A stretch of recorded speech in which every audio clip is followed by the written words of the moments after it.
What's going on, guys? Welcome back to NolanTCG, and we are back here today with another deck profile, and it is for Dogmatika Zoodiac. So this is what I've been messing around with at locals for the past few weeks when I haven't been playing Dragon Maids, and ultimately I really enjoyed the list, so I figured I'd share it out here. I had been testing it quite a lot because I was a bit worried it would be bad. It does have some slight issues, but they aren't like massive, like gonna ruin your entire day issues. They're just kind of like little things here or there, so I figured we'd get into a profile for it. As always, though, before we do get started, please remember to drop down below and hit that subscribe button if you are new here, because we are getting very close to a thousand subs. I want to say 1,000 views there. No, it's 1,000 subs. I am pre-recording this, so if I have hit 1,000 subs by the time this video goes up, which is possibly realistic, congratulations to me, I guess, but it's probably unlikely at this point, so yeah. This is also, as I said before, being pre-recorded, so if the ban list has dropped, I don't see anything in this list getting hit. In anything, this could possibly see a buff, so if anything changes, just kind of adjust the list. But yeah, there shouldn't be anything on this list that gets banned. Possibly maybe Trident might get multiples coming back, which would be good, but it's unlikely. Okay, so starting us off, we have the main deck, and of course, it is 3 copies of Ecclesia, which starts it off. Generally just the best card that you play in the deck. It is a free summon if you have an extra monster on board.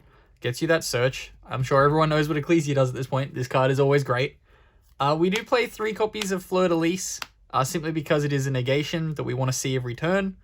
Overall, just a great card. It does get you a whole bunch more damage that pushes through as well, which is why I like to play it at 3. It just kind of like becomes something that needs to be removed before you kind of steal games from your opponent, which is always great. Then, I am very close to cutting this card just completely from the list. It is 1 copy of Maximus. Ideally, like, everyone at my locals is countering this, so I never ever feel comfortable resolving this card, so it will probably not be in the main deck come the next locals. I do play at 2 locals. At 1, this goes completely unpunished. I can just resolve it every game. At the other locals, though, this is something you just can't activate, so it will be something that constantly fluctuates in and out of the deck the more I play it. That will do us for the Dogmatika stuff, though. I'd be a bit odd if you're playing more than this, but now we're going to get into the zoos. So we're playing 2 copies of Thoroughblade. Just your primary normal summon of the zoos, I guess. Like, Zoodiac Wrap here is also a great normal summon, so you kind of have 3 of them. They want to typically be the card you're normal summoning, but any zoo card would be good for a summon. 2 Whiptail. This card is good for just, like, cheesing little hits of damage here and there. Also, this banishes. So, if you never played in zoo format, if this is equipped to a card as a material, you banish the monster you battle with. Really good against Eldritch because it can just remove their Golden Lord and then away you go. So card is really good in that situation.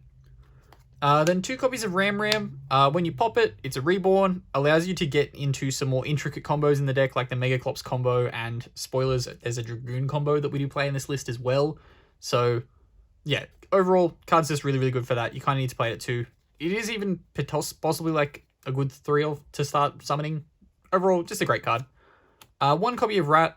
When you normal summon this, you get the dump, which kind of sets you up your long game. You either dump the Ram if you're going second, or the combo probably if you're going first. Also depends on like what your other lines of play are, so like that does heavily fluctuate on whether or not you're going with like a Dragoon play, or you have Dogmatika cards and you want to do Dogmatika play. At which point you just go into like a Trident, and then you'd start doing Dogmatika stuff. But yeah, ultimately, card's still great. Whatever this is the card you feel most comfortable normal summoning, just because you know your long-term game is solid. Then for hand traps, we've got 3 copies of Ash Blossom. I finally got €3, which is like really good. It was killing me that I had like €2 and an American. Now we've got €3, and it's really good. 3 copies of Gamma, and of course the 1 driver. Everyone's playing this at the moment. You just kind of have to. Hopefully, if you come up against like Dogmatika Invoked, this just ends their turn. I've found there are situations where the card is bad because a lot of people are pivoting towards like Mystic Mine builds lately at my locals, so card's iffy in that matchup, but you can just side it out, I guess. Then we've got, because we're playing Dragoon, the 3 bricks are now on screen. We've got the Red Eyes and the Dark Magician. Yeah, like, you kind of have to play them. You don't need to play the Dragoon package in this deck. You can cut it and put in like more hand traps. I think we're at 42 cards, so if you cut it, there's room to put in maybe like a tech choice. Later on, I am playing 2 copies of Cosmic, so you could possibly just turn those into 3 of just something else that you consider a power card. Maybe like a Talents or something like that.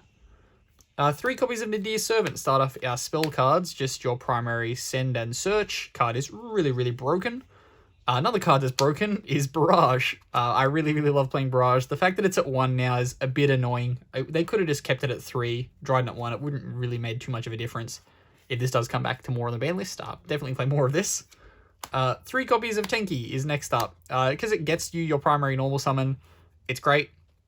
Opening Tenki and then like a Dogmatika line is solid, because you just kind of end up with both. 3 copies of Cold Buy come up after this. Cold Buy is just kind of really good in the current format. Everyone's gammering you, so that's not really massive. I play against a lot of Eldritch though, and this kind of helps you out in the grind game quite a lot. 2 copies of Cosmic. Again, I did mention it earlier. I'm playing against a lot of Mystic Mine at the moment, so Cosmic kind of has become necessary to have in the main deck, so I don't just auto lose to decks that just drop Mystic Mine on board. So yeah, 2 Cosmic, kind of necessary. And the final spell is the Red Eyes Fusion. I've only bricked on this once so far. I should not have just said that out loud. I'm going to brick on this every single time now. Guess what? I'm not playing this deck anymore. I probably shouldn't have said Red Eyes Fusion. Never draw it outside loud. I see Dark Magician like every single game, but I don't see the other 2. I've just cursed myself. Getting into the traps though, we've got 3 copies of Infinite Impermanence. Overall, just like the best trap card you can play. 2 copies of Punishment, gets you through the grind game. You don't need to play 2. I've just found that 2 comes up a hell of a lot in this list, so 2 Punishment.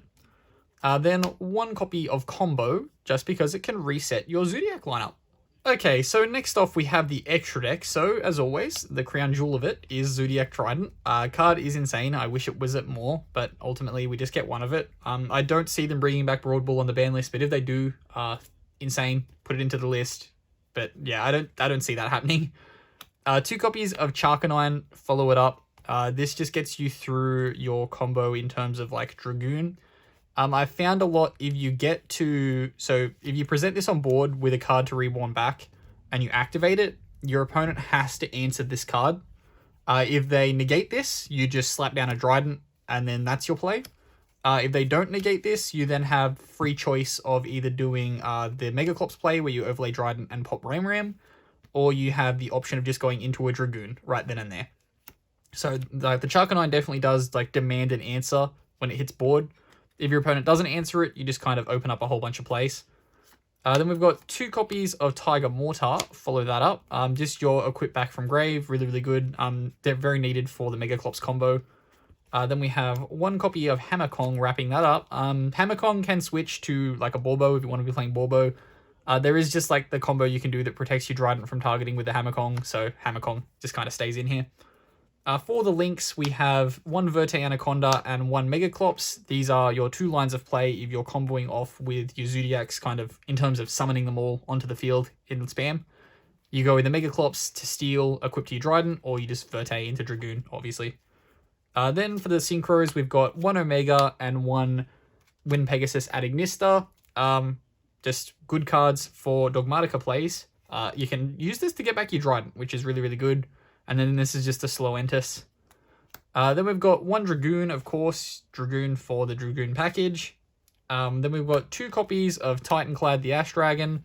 You just send it, search end phase. And then 2 copies of Entis for your Pulps. And that will wrap us up here for the deck profile on this one. So I did say it earlier, but please remember to drop down below and hit that subscribe button if you are new here, because we are getting very, very close to that 1,000. Again, hopefully I'm at it already, but I don't think I will be. So hit that subscribe button. Please, dear God, hit that subscribe button.